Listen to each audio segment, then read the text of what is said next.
더마카와 함께 시선 집중의 문을 열겠습니다. 어서 오세요. 네, 안녕하세요. 더마카입니다. 오늘도 삐딱선 정신에 입각해서 주요 뉴스 챙겨 드릴 텐데요. 한선희 님이 전주입니다. 밤새 눈이 살짝 뿌렸는데 출근길 운전 조심하셔야 할 것 같습니다.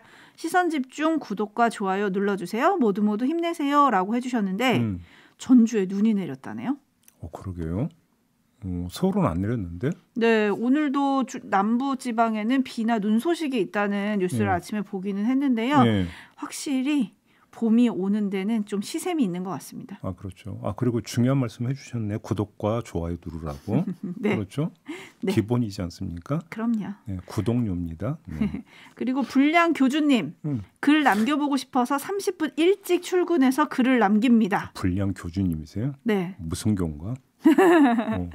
그건 모르겠는데 불량하진 않으신 것 같아요. 일단 시선 집중에 대해서는. 왜냐하면 글을 유튜브 채팅창에 남기고 싶어가지고 30분 일찍 출근해서 글을 남겨주셨다고 합니다. 시선 집중교구나. 네, 그러네요. 교주님, 네, 받들어 모시겠습니다. 네. 네, 그 보람이 있게 제가 또 소개를 해드렸으니까 불량 교주님 오늘 하루 좋은 일 많이 생기시기 바라겠습니다. 네. 뉴스 분석이 함께하는 제이비타임즈 이렇게 인사들은 챙겨드렸고요. 오늘 주목할 뉴스들 챙겨드리겠습니다. 첫 번째 주목할 뉴스 어떤 건가요? 윤석열 대통령이 어제 나라 발전 가로막는 모든 적폐를 뿌리 뽑겠다 이렇게 말했더라고요. 아마도 그 적폐 1호는 노조 적폐인 것 같습니다. 최근 쏟아내고 있는 메시지를 보면 그렇지 않습니까? 그렇죠. 건폭이라는 표현까지 썼으니까요. 자, 이 건폭이라는 표현이 나왔고 그러면서 대표 사례로 꼽았던 게 뭡니까? 원래비잖아요. 원래비. 네. 원희룡 국토부 장관은 이걸 불법으로 규정을 하기도 했는데 그런데 법원 판단은 달랐습니다. 광주 고등법원이 지난 16일에 내린 판결이 하나가 있는데요. 종합건설사의 하청업체인 한 건설사가 받아간 원래비를 내놓으라면서 타워크레인 조종사 16명을 상대로 낸 부당이득금 청구소송 항소심에서 1심과 동일하게 원고 패소 판결을 내렸어요. 이 건설사는 원래비는 계약 없이 지급된 돈이고 작업 거부나 태업으로 인한 공사 지연을 막기 위해 어쩔 수 없이 원래비를 지급했다고 주장을 했지만 재판부는 이렇게 판단을 했습니다. 원래비 지급은 수십 년간 지속한 관행이다. 타워크레인 기사들에게 원래비는 사실상 근로의 대가인 임금의 성격을 갖게 됐다. 이렇게 판단을 한 겁니다. 그러면서 이런 판단의 근거도 환기시켰는데요. 원청이 특기 시방서에 입찰 참여 업체는 타워 크레인 기사 원래비 등을 견적에 반영해 입찰해야 한다고 기재한 점, 지역 철근 콘크리트 협의회가 원래비 액수를 통일하기로 한 점 등을 그 근거로 들었거든요. 네.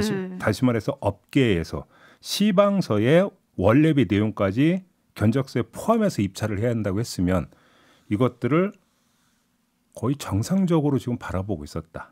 당연하게 바라보고 있었다. 이런 이야기가 돼버리는 거잖아요. 그러니까 조금 더 쉽게 얘기하면 원래비는 건설사가 이제 타워크레인 기사에게 급여랑 별도로 관행적으로 주는 약간 웃돈을 말하는 건데 이거를 지금 원희룡 장관은 대표적인 불법행위라고 찍었는데 법원은 아니라고 판단을 한 거잖아요. 임금의 일종이라고 본 거죠. 그러면 어떻게 되는 건가요?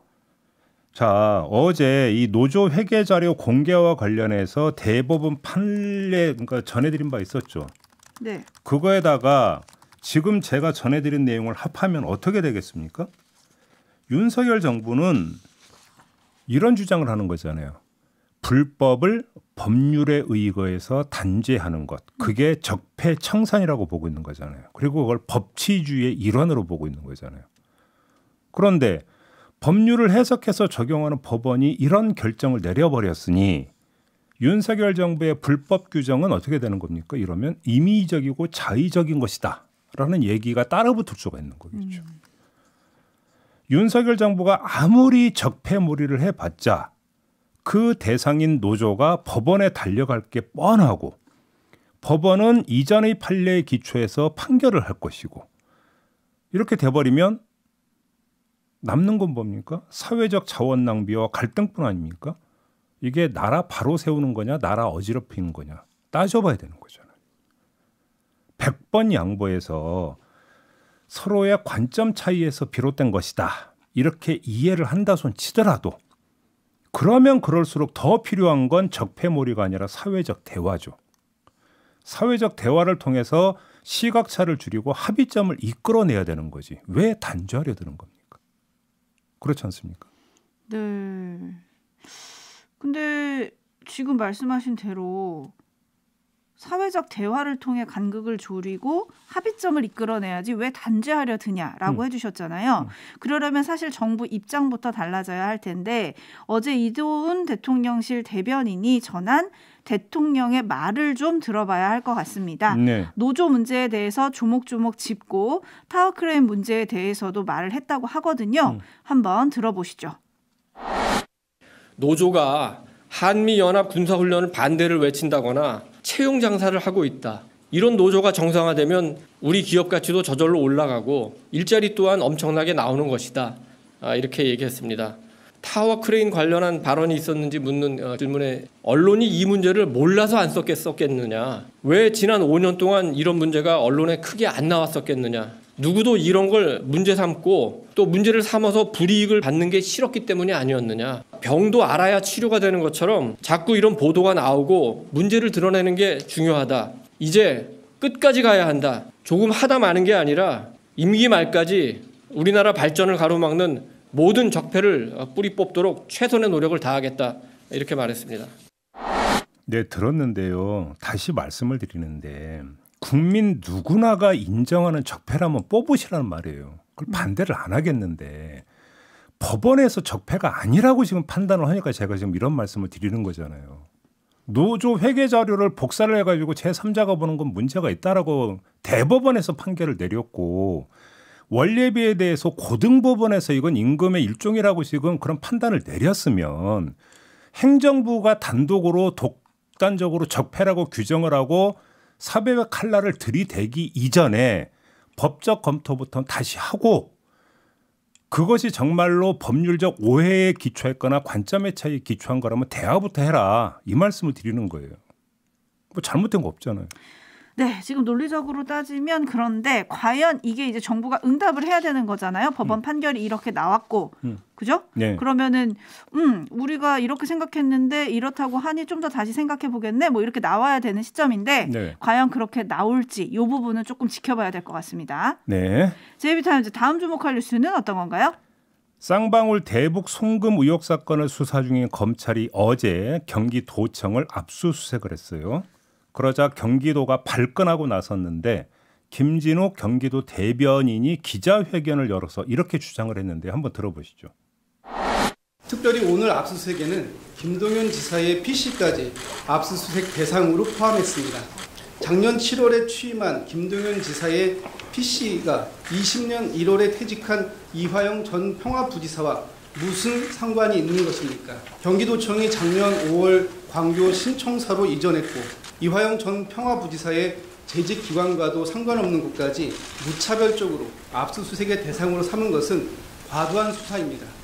김동연 지사 취임 이래 경기도청에 대한 압수수색이 집행 기준으로 무려 13번째입니다. 한 달에 2번꼴입니다. 경기도청에 대한 과도한 압수수색은 이미 그 도를 넘어서고 있습니다. 네, 무려 13번째다라고 항변을 하고 있는데 어떻게 봐야 될까요? 김동연 지사의 PC까지 뒤진 걸 이해할 수 있는 유일한 경우는 이런 경우입니다. 김동연 지사의 PC가 이재명 그 현 더불어민주당 대표나 이화영 전 평화부지사가 재임 중에 쓰던 것을 물려받은 경우. 그래서 포렌식을 하면 이재명 대표나 이화영 전 부지사의 어떤 기록이나 혹시 둘 간의 오간 메시지가 나올 수도 있는 경우. 이런 경우라고 한다면 김동연 지사의 PC를 압수수색할 필요는 있겠죠. 그렇죠. 그렇죠? 네. 근데 이거 제 짧은 머리 이거 말고는 김동연 지사의 PC를 뒤질 이유는 없거든요. 과연 그런 것이냐? 요걸 좀 봐야 되는 거고요. 하나만 더. 김진욱 대변인의 주장에 따르면 경기도청에 대한 압수수색만 13번째라고 하지 않습니까? 이런 경우는 보통 먼저 압수수색한 것을 뒤져서 조사를 하다 보니까 특정한 의심사항 또는 확인 필요사항이 발견이 돼서 보안 차원에서 압수수색을 한다면 이해를 하겠는데 그러면 압수수색해서 가져간 거 뒤지다 보니까 이거 이상하니까 다시 한번 털자 해서 또 하고 그걸 하더라도 어떻게 13번을 합니까? 네? 이게 말이 되는 경우입니까? 응? 네, 그리고 앞서서 제이비가 요거 한 경우면은 이해가 된다고 하셨는데 그게 조금 문제인 게 김동연 지사가 쓰는 지금 업무용 PC는 하드디스크의 제조 연월이 지난해 3월이라고 합니다. 그럼 아무 상관없는 거죠. 네, 그리고 김동연 지사 언제 취임했죠? 지난해 7월 1일에 취임을 했어요. 네. 그래서 이 PC를 쓰고 있다고 하거든요. 제조 연월일이 지난해 3월이면은 이재명 지사 시절이든 이화영 부지사 시절이든 그들이 썼을 가능성은 제로잖아요. 그러니까요. 그리고 여기서 또 하나 짚어야 될 게 김동연 지사가 작년 7월에 취임을 했고 현재 도청으로 이전을 한 거는 작년 5월이라고 하는데 이화영 부지사가 언제 퇴임을 했느냐? 2020년 1월에 퇴임을 했거든요. 그러니까 여기 새로운 도청에는 출근을 한 적이 없다는 거예요. 아니 그거는 제가 어떻게 그러니까 최대한 넓게 이해를 하면 예를 들어서 어떤 서류라든지 오고 간 뭔가가 있을 수 있으니 예를 들어서 서류나 이런 것들이 뭐 캐비넷에 이런 게 보관될 수 있으니까 네. 그걸 뒤질 수는 있다고 치더라도 그것도 한두 번이 어떻게 13번을 뒤집니까? 아니 그럼 그 이전에 제대로 못 뒤졌다는 얘기입니까? 뭡니까 도대체? 이해가 되세요? 그래서 김동연 지사의 PC는 15분 만에 압수수색이 끝났고 가져간 파일은 단 한 개도 없다. 이렇게 경기도청이 브리핑을 했습니다. 네. 이걸 누가 이해할 수 있겠나 싶긴 한데요. 촌철님들 이런 반응 보내주셨습니다. 5696님. 그런데 이런 식으로 계속 압수수색을 하면 경기도가 일은 어떻게 하나요? 9838님. 힘으로만 누르려고 하면 결국 부작용이 생길 수 있을 것 같습니다. 라고 하셨고요. 이선호님은 김동연이 아니라 이재명이 타깃인 거죠? 라고 하셨는데 그렇죠. 그렇긴 한데 왜 이렇게 많이 하느냐. 지금 이 부분을 저희가 좀 짚어드리고 있는 거고요. 여기서 하나 궁금한 게 우리나라 압수수색 영장 발부율 많이 얘기하잖아요. 네. 몇 퍼센트인지 아시죠, 제이비? 거의 100%에 육박하지 않아요? 99%라고 하거든요. 최근에 그래서 법원에서는 그러니까 압수수색 영장도 실질 심사해야 되는 거 아니냐라는 얘기 나와가지고 검찰이 막 지금 엄청 반발하고 있다는 얘기가 계속 나오고 있잖아요. 네. 왜냐하면 압수수색 같은 경우는 인시인을 구속하는 게 아니기 때문에 법원이 웬만하면 그거를 발부를 해주는데 이건 정도가 심하다. 지금 이런 거잖아요. 특히나 최근에 압수수색 대상은 디지털 자료. 그러니까 핸드폰이라든지 컴퓨터에 있는 파일 이런 것들을 뒤지는 경우가 많은데 여기서 뭐냐면 이게 무분별하게 가다 보면 아무 상관없는 걸 다 뒤져볼 수 있다라고 하는 이런 우려를 지금 법원이 하고 있는 거거든요. 저는 한 대목에서는 검찰이 귀 기울여 들어 대목도 분명히 있다. 이 점을 좀 말씀을 드리고 싶습니다. 네, 근데 대검찰청은 지금 반대를 하고 있고 그렇게 하면은 엄정한 범죄 대응에 심각한 문제가 초래될 수 있다. 엄정한인지 과도한인지를 한번 좀 따져봐야 되는 거죠. 따져봐야 할 것 같습니다. 뉴스와 분석이 함께하는 제이비타임즈 다음 주목할 뉴스 어떤 건가요? 고 장우성 화백이 있는데요. 이 장우성 화백 측이 후손이죠. 네. 후손 측이 한국은행을 상대로 저작권 침해 손해배상 청구 소송을 제기한 사실이 뒤늦게 밝혀졌어요. 2021년 10월에 제기한 소송이라고 하는데 후손 측은 1973년부터 93년까지 이용된 500원권 지폐 그리고 1983년부터 지금까지 유통되고 있는 100원짜리 동전에 사용된 이순신 장군 영정의 사용료를 지불하라. 그러니까 그 장우성 화백의 그 그림이 바로 이 영정이라는 겁니다. 장우성 화백이 그린 영정인데 이걸 사용료를 안 내고 계속 썼으니까 사용료 내라. 이런 지금 취지의 소송이거든요. 네. 근데 한국은행은 1975년에 화폐 영정 제작 당시 적정 금액인 150만 원을 지급을 했다. 이렇게 맞서고 있다고 하는데 문제의 본질은 제가 볼 때는 그건 아닌 것 같습니다. 아, 문제의 본질은 돈은 아닙니까? 그렇습니다. 그럼 뭔가요? 장우성 화백은 친일인명 사전에 등재된 인물입니다. 일제강점기에 조선총독부가 주관한 조선미술전람회 그리고 반도 총후미술전 등에 출품해서 친일 행보를 보였다는 점이 문제가 됐었습니다. 이런 사람이 다른 사람도 아니고 외적을 무찌른 충무공 이순신 장군의 영정을 그렸고 정부는 그걸 표준 영정으로 삼고 있는 것 자체가 문제라는 겁니다. 그래서 문화재청이 표준영정 지정 해제를 요청을 했지만 문화부는 친일 논란은 심의 규정상 지정 해제 사유로 볼 수 없다면서 반려한 적이 있었어요. 그래요? 이것도 이해가 안 되는데 네. 아무튼 그 뒤에 표준영정 해제 심의 규정에 사회통념이라고 하는 게 추가가 됐다고 그래요. 그래서 다시 심의가 진행되고 있는 중이라고 하는데 심의 결과 표준영정에서 이게 해제되어 버리면 이제는 그 화폐 속 인물 그림 문제로 이제 바로 연결이 되는 거죠. 네. 그러니까 문제의 본질은 바로 여기에 있는 것이니까 이 문제부터 풀어야 된다라는 말씀을 드리는 거고요. 하나만 더 말 나온 거면 한 걸음만 더 나가겠는데요. 우리 화폐 속 인물이 죄다 조선시대 인물인 거 아세요?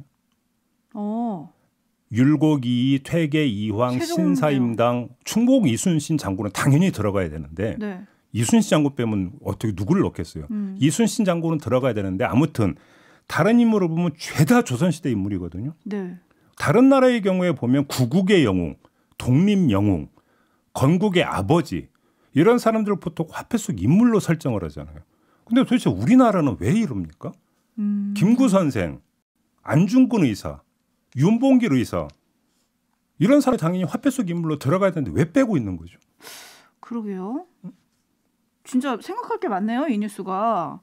물프레님이 고칠 건 고칩시다라고 해주셨는데 이순신 장군 표준영정에 그래서 재제작 필요성도 지금 정부가 다시 검토를 하고 있다고 하는데 이참에 좀 하나하나 공론화해서 바꿨으면 좋겠고요. 네. 또 하나는 지금 촌철님들이 또 주목하는 문제는 돈에도 좀 주목하고 계신데 이승미님 명예가 돈보다 못합니까? 토토로님 친일 논란이 있는 작가들의 후손이 당당하게 소송을 내는 세상이군요. 후손들은 이제 이 친일 행적에 대해서 인정을 안 하고 있는 거죠. 그러니까요. 네. 요거를 좀 명확하게 이참에 한번 가려냈으면 좋겠다 이런 네. 생각이 드네요. 제이비타임즈 다음 주목할 뉴스는 어떤 겁니까? 대통령실 총무비서관실이 외국 정상 등 이 외빈이 드나드는 대통령실 청사 1층 출입구와 로비를 정비하는 리모델링 설계에 착수를 해서 윤석열 대통령한테 그 초안을 보고를 했다고 합니다. 그러니까 비좁은 로비 면적을 확장하기 위해서 1층 기자실과 브리핑룸 사이 공간을 일부 사용하는 방안이었다고 하는데요. 근데 윤석열 대통령이 퇴짜를 놨다고 합니다. 왜요? 직접 한번 봐라. 로비를 넓히면 여기 걸어다니는 공간이 있겠냐. 없던 일로 하라. 이러면서 기자들이 다니는 통로는 방해하지 말라. 이렇게 지시를 했다는 겁니다. 네. 기자실을 청사 밖으로 이전할 수 있다는 일부 관측이 나온 바도 있었는데 대통령실 핵심 관계자는 통화에서 실무자들 사이에서 아이디어로 거론된 적은 있지만 구체적이고 진지하게 논의된 적은 없었다라고 부인을 했다고 하는데요. 네. 저는 이 뉴스를 접하면서 기자실이 청사 1층에 있으니까 기자들도 드나들고 숨쉴 수 있는 공간은 보장해야 되는 거 아니겠습니까? 그런 점에서 윤석열 대통령의 지시는 참 상식적이다. 일단 이 점을 좀 평가를 하고 싶고요. 첫 번째는 다음으로 넘어가면 문제가 되는데 기자실이 1층에 있는 이유가 뭡니까? 소통을 강화하기 위해서 1층에 배치했던 거 아닙니까? 그렇죠. 애시당초. 네. 그래서 그 소통의 상징적인 수단으로 뭐가 쓰였습니까? 출근길 문답, 도어 스태핑이었잖아요. 도어 스태핑 지금 중단됐잖아요. 네. 그다음에 이틀 뒤면 중단지 100일째라면서요. 네. 25일이면. 근데 지금 다시 한다 아니면 아예 폐지한다. 가타보다 지금 대통령실이 말이 없잖아요. 이게 더 문제 아닙니까? 안 할 거면 확실하게 안 한다고 폐지한다고 선언을 하든지 아니면 재개를 하든지 이게 핵심 문제 아닌가요? 이건 왜 소식이 없는 거죠? 그래서 기자들 다니는 통로 방해하지 말라 대통령이 주문을 했다 그러잖아요. 그래가지고 기자들도 살짝 기대를 했나 보죠. 물어봤더니 대통령실이 도어 스태핑 재개와는 무관하다. 이렇게 딱 선을 그었다고 합니다. 그렇게 따지면 그래서 만약에 안 한다고 치면 기자실이 1층에 있는 특별한 이유가 뭐가 있게 되는 겁니까? 그렇게 되면 또? 그렇지 않습니까? 이번에 대통령이 이 로비를 둘러볼 때도 기자들이 대통령을 본 거예요. 그래서 질문을 하고 싶었는데 경호 때문에 다가갈 수 없었다고 하지 않습니까? 네. 아니 그럴 거면 굳이 1층에 또 있어야 되는 이유가 뭐냐. 이런 문제가 또 연결이 되는 거거든요. 핵심은 결국은 뭡니까? 도어 스태핑인 겁니다. 이거부터 좀 먼저 정리해라. 그렇죠? 네. 그리고 그거에 따라서 공간 배치나 이런 게 리모델링의 방안이 달라지는 거 아니냐. 선호가 바뀌었다. 요 말씀을 드리는 겁니다.